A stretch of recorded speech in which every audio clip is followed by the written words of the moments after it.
Let's affirm our centering and our intention for this day.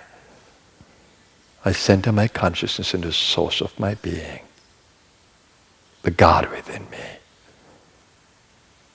That source of infinite peace, love, goodness, wisdom, and vitality. I stay centered there with my intention that my every thought in this day, my every word, my every action be a blessing to my world, be full of light. I give thanks for every blessing I've received in the journey as a seeker, and I pray to continue to be worthy of this grace. Om. Peace. Peace. Peace. Thank you, everyone. And welcome to this marvelous Sunday and its energies.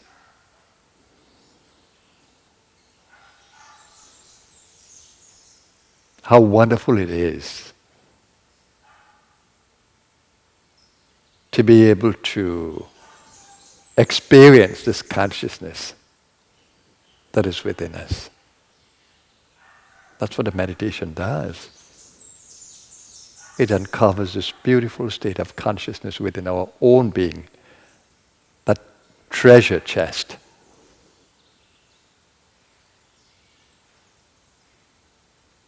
With all its precious gems, love, wisdom, vitality, strength, protection, nourishment.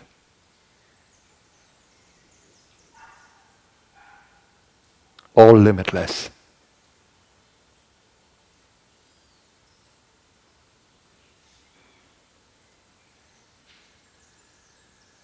How precious is this space? The intention always is to be able to stay in this space even as we interact, and it's entirely possible. Even as you speak, it should be there. Even as you think. Even as you act and speak and move in the world, you can do it in this space. That is the goal of all spiritual practices.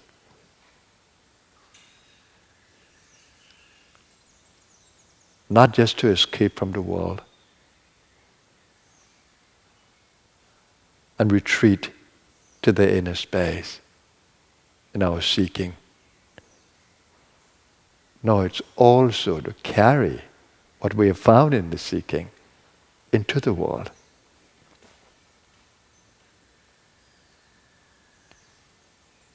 So the test for every seeker is to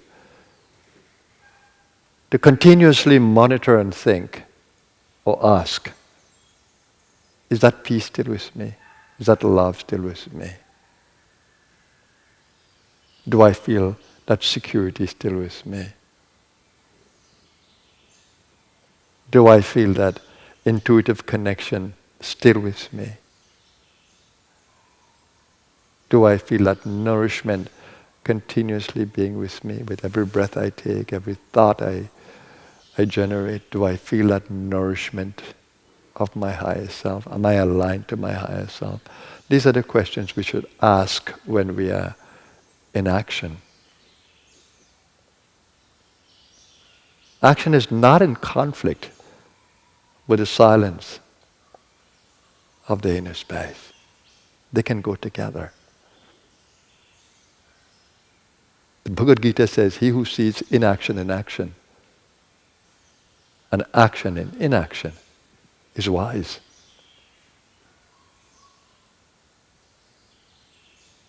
And is in such a position where nothing can touch that soul.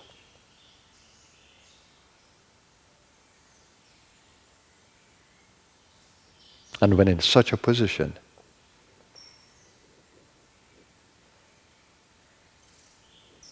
actions cannot taint the soul. It's beyond the karmas.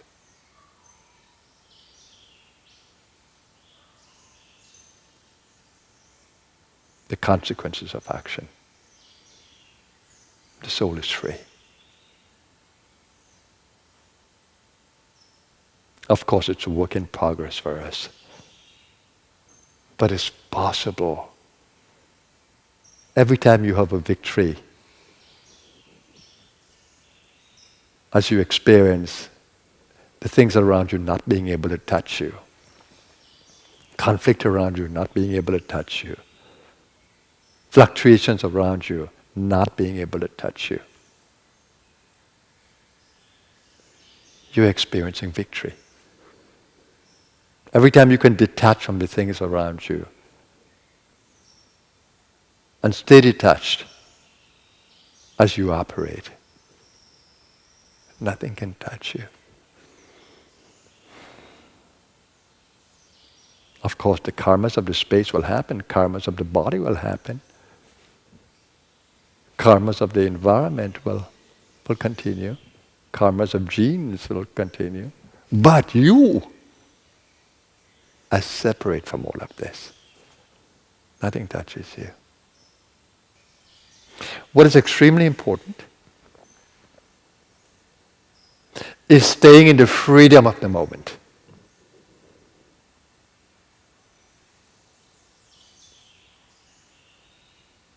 You know, in spiritual circles they say, be in the now, stay in the present. Why do we say that? Because the eternal present is always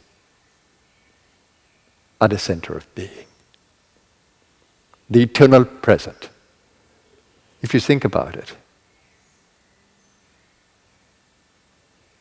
it is in the changeless consciousness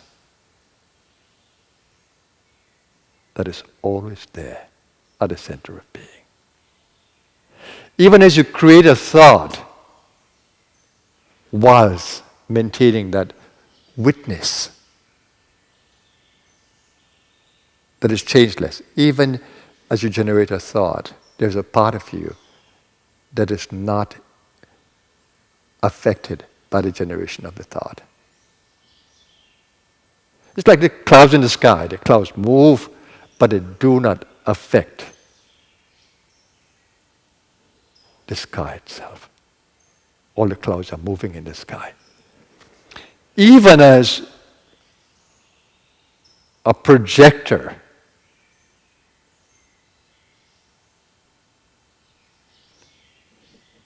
projects light images on a screen, and you see all these patterns come alive on the screen.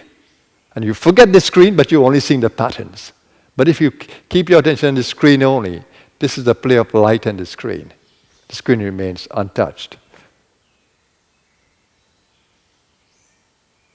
So too, the screen of your consciousness, the sky of your consciousness, is untouched by whatever happens on the outside. So if you identify with that part of you, which you learn in meditation, that's where the eternal present is. You do not identify with the change. You observe the change, but you don't identify with them as you. But you identify with that changeless witness inside as who you really are. So when you begin to learn to witness the breath from there, witness the repetition of the mantra from there, witness the experiences in the body from there, you learn to stay in the eternal present. So even as things change in the landscape of your view, the seer behind is not caught up in the change, not identifying with the change.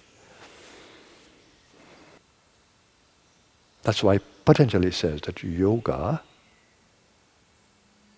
or unity with the divine, or merging in that changeless center of being, happens when the thoughts begin to subside. So in the practice of meditation, you try to get the thoughts to subside. And then he says the seer stands in all of its glory. That you get a chance to observe the seer and have the experience of the seer. And then when you are established in the seer, that is changeless, then even as thoughts come, you don't move from the position of the seer, the changeless seer. So this is the practice in the meditation, when you repeat the mantra, but you keep that center of observing. And it's beautiful when you hear the sound of Om in your mind, or you hear the mantra being repeated in the mind, and you're just observing it. You're observing it, and you know what happens. For example, like Mahashivratri, when we chant the mantras continuously, and then we stop, the mantras continue on the inside. They just continue. No matter what you're doing, these mantras continue. Why? And that shows that changeless consciousness continues to be there, but the mind is operating. The subconscious mind is just operating, bringing back the mantras. But you are observing it. And it's beautiful when you observe all these mantras coming up in your mind, because you've said them so many times. And you can be detached from it as you observe it. And that's how you can see others for the first time and not judge them from yesterday's meeting. Because you're staying completely in that changeless space, observing everything for the first time. The same food you eat every day seems to be different because you're observing it for the first time. The smell of the flower, as though you're smelling it for the first time, when you continue to maintain that changeless witness. That's where the freedom is. And when you observe how you become identified with all the fluctuating thoughts, you become worried, you become caught up. You lose your center. So the goal is to maintain that center of freedom, that center of present moment awareness, that center of the eternal present. Don't lose that as much as you can. That's what you were going to in the meditation. When you come into that silent space with me, you're coming to that center. That's why I said to you, acknowledge the center, observe it. This is what you want to carry, because you were in a changeless center of being. The meditation could have gone on and on and on. Because you were not caught up with the externals. You were centered in the eternal present. And one of the ways to keep this is to accept everything that is happening in your space as happening in divine order. Not fighting with life, like I say, but flow with it. Don't fight it. You see how the water would meet a rock? It will slowly etch away at it, but it will flow around it. Embracing the rock, but slowly etching the rock away in its embrace. So when you learn to accept life and don't fight with it, that's a superior position. You're not in conflict at all. You know it's in divine order. It's in karmically in divine order. It's happening there. It is there for a reason. It's happening for a reason. And if you keep a clear mind, the reason will become apparent. You will see it. So one of the things that I've learned in life from this space of wisdom is to accept everything in your space. Because you lose a lot of energy when you don't accept. And then at the point when you accept, then, wow, there's freedom.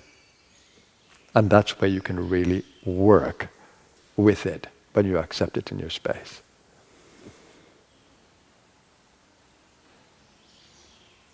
So everything that is happening in your space is in divine order.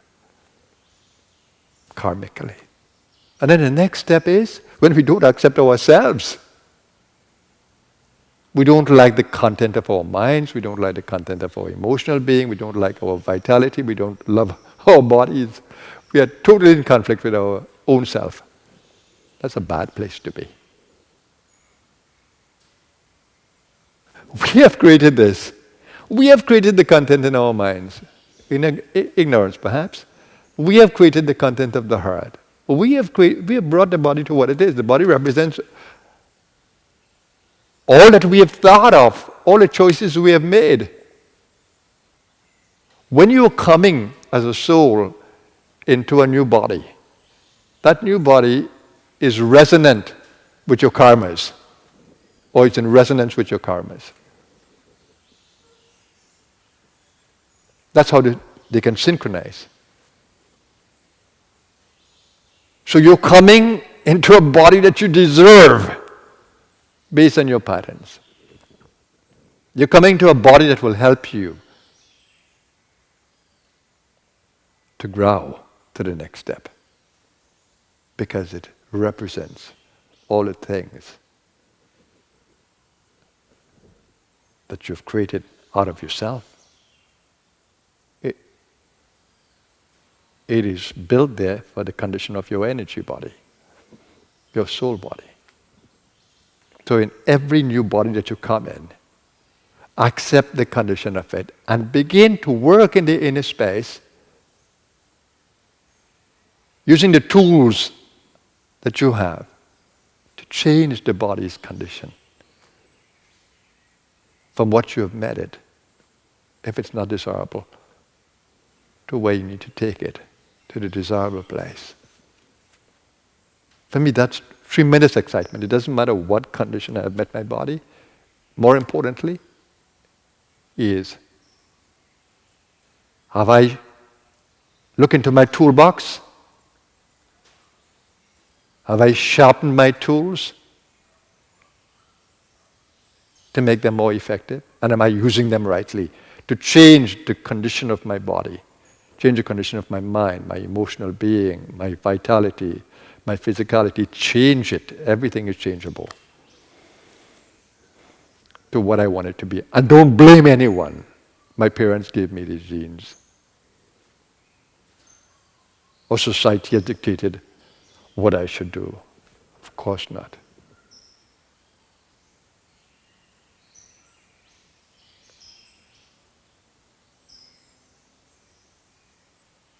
So learn to accept whatever the condition of your space is, whatever the body you've created is, and use the tools that you have and the greatest awareness that you have to transform it into what you want it to be. And the more present you are to that, the more you can really enjoy being a creator of your own destiny.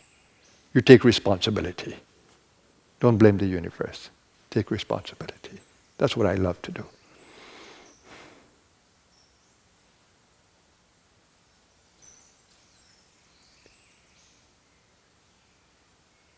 So this is my talk to you today.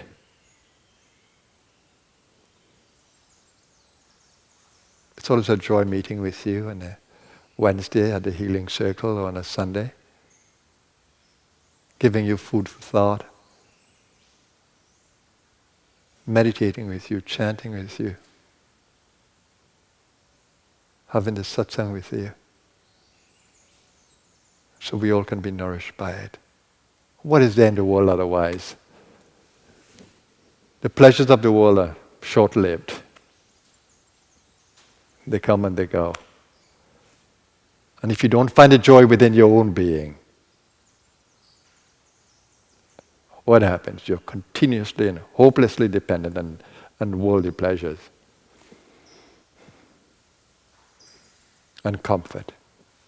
No, if they're there, they're there. If they're not there, you have it within you. You can create it within you. Be happy, everyone. Be joyful. Everything that you seek is right within you. The Master Jesus said,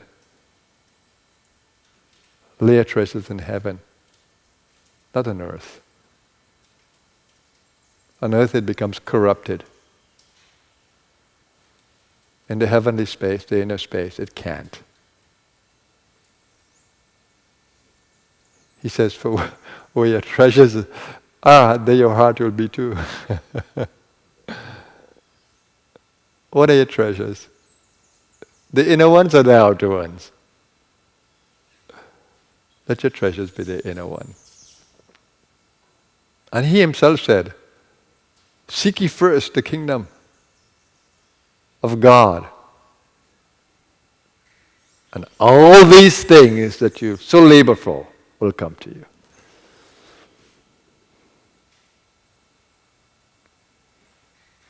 No greater wisdom than that. My life is a testimony to that.